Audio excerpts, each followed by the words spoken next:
I'm going to show you the exact science of why limited distort bass and how to fix it. Let's actually look at this sinusoidal waveform. So we've got the sinusoidal waveform there and isotope insight here.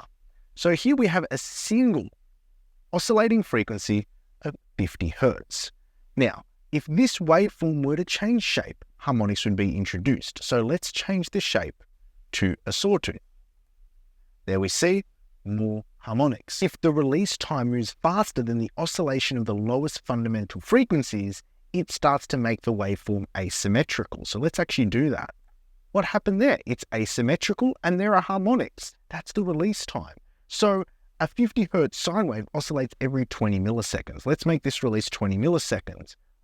There we go. It's back to being symmetrical. Now, if I make it 10 milliseconds, you can see it's just starting to get a bit asymmetrical. There are more harmonics. If we make it 5 seconds, there you go. You're introducing those harmonics all over again. Now let's make it 40.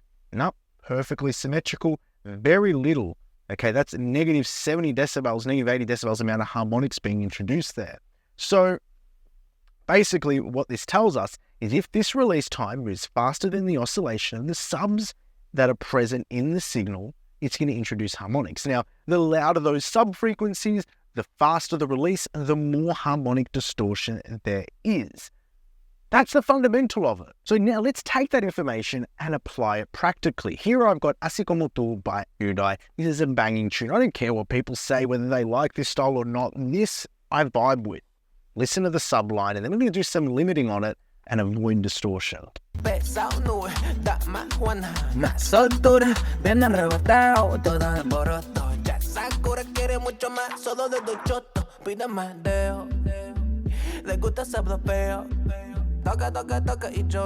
Okay, that there where the bass line is exposed is where there's not a lot of transient information moving the limiter. It's all smooth oscillations and distortion's going to happen. So let's use a bare bones limiter, the L1. It's a brick wall limiter.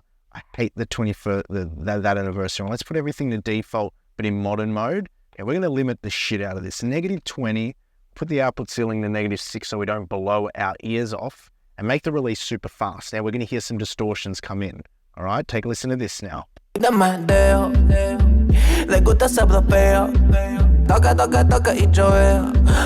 No good, no good. So what do we do here? What frequencies are they? So let's go over here in Audio Editor. That lowest frequency is around 60 Hertz. 60 Hertz. I can't do the maths off of my head. I'll tell you that I calculated this before the video. 63 Hertz, I think it was, is about 15.8 milliseconds. That's how long one oscillation takes. So if the release time is moving faster than 15.83 milliseconds, it will start to move the waveform asymmetrically. Doesn't mean you can't go faster than that. You can go faster than that. But it just means that's the tipping point and where the release starts to move faster than the oscillation of that lowest frequency. So let's change this, 15.83. What we're going to do is we're going to level match this and then A-B it, because this first note, I know for a fact, if I turn this off, this first note already has a little bit of distortion in it. So I don't want that present distortion in the bass line to confuse me. So just take a listen. Now we've got it level match. We can look at the before, the after, and the original with the limiting super fast.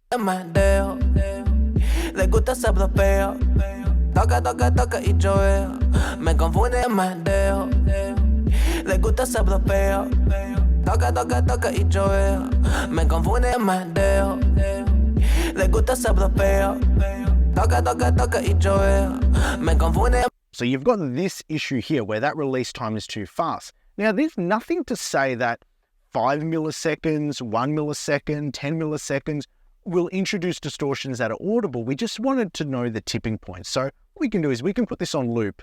We'll start at 15 and then we'll slowly bring this down until those distortions are becoming way too obvious.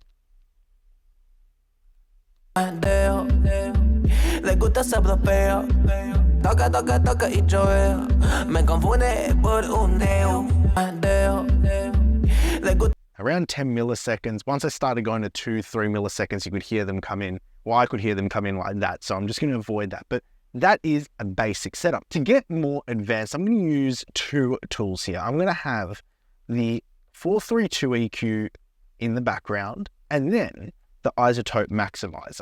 Now, the isotope maximizer is really interesting. It's exceptionally interesting because in the maximizer, each of these IRC modes actually measuring the amount of distortions each attack and release time is introducing. Because what they do is I've got a full video on the IRC pattern and technology, which you can look at, and I'll re-explain it here in this video.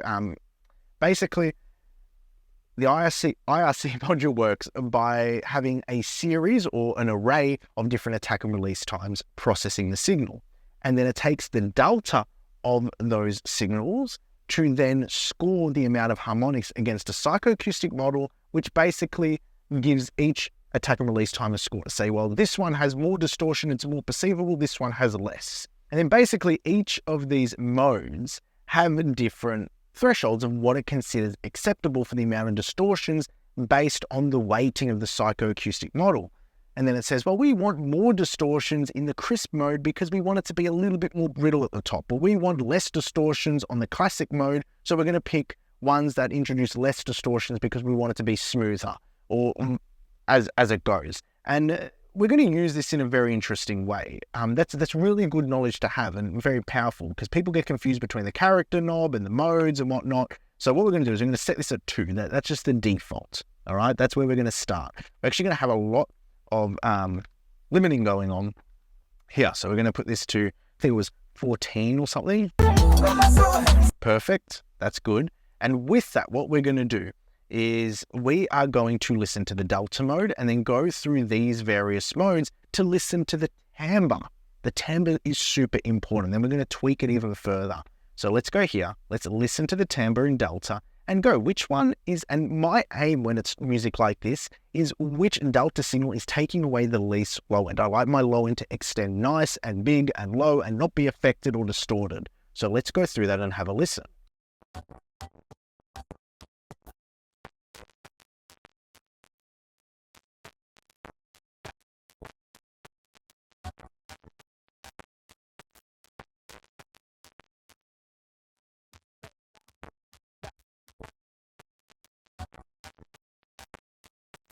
Balance tends to always be best for me.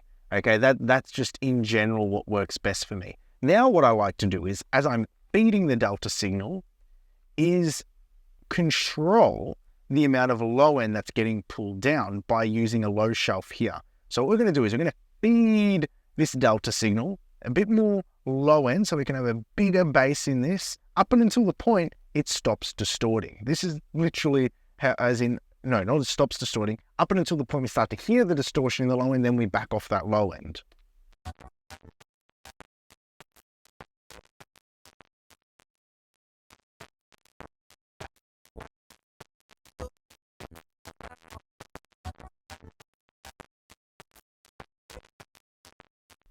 Okay, so that 1 dB boost in the low end is probably as far as we can push it based on 14 decibels of gain moving into this.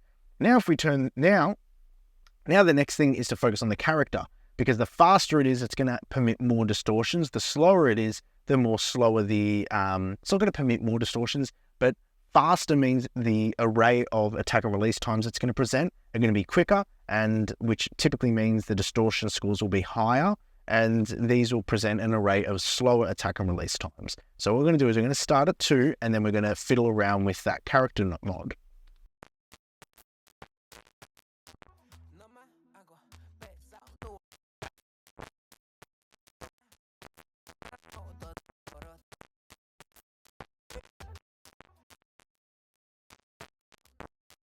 Okay, that's good. Now, I'm just hearing crackles and pops. What does that actually sound like? Let's have a listen.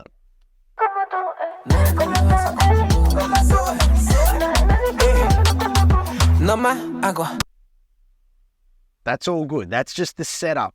The real test is in this open section.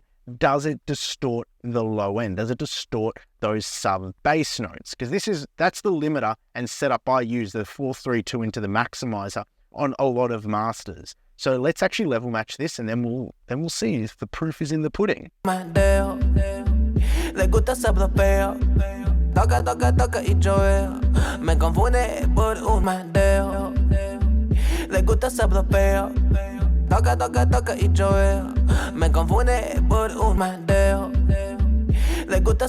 So I hope this helped you understand why limiters distort bass first, the mechanics of it, simple ways using a basic L1 limiter on how to manage it, and then more complex applications using what I love is Isotope's maximizer with manipulating its modes, using the delta signal, feeding it with the EQ. And this EQ here can even go one of two ways. You can either boost into the limiter to get a bit more low end and see how far you can push it, or you can cut away if it's just everything is catching low end and distorting.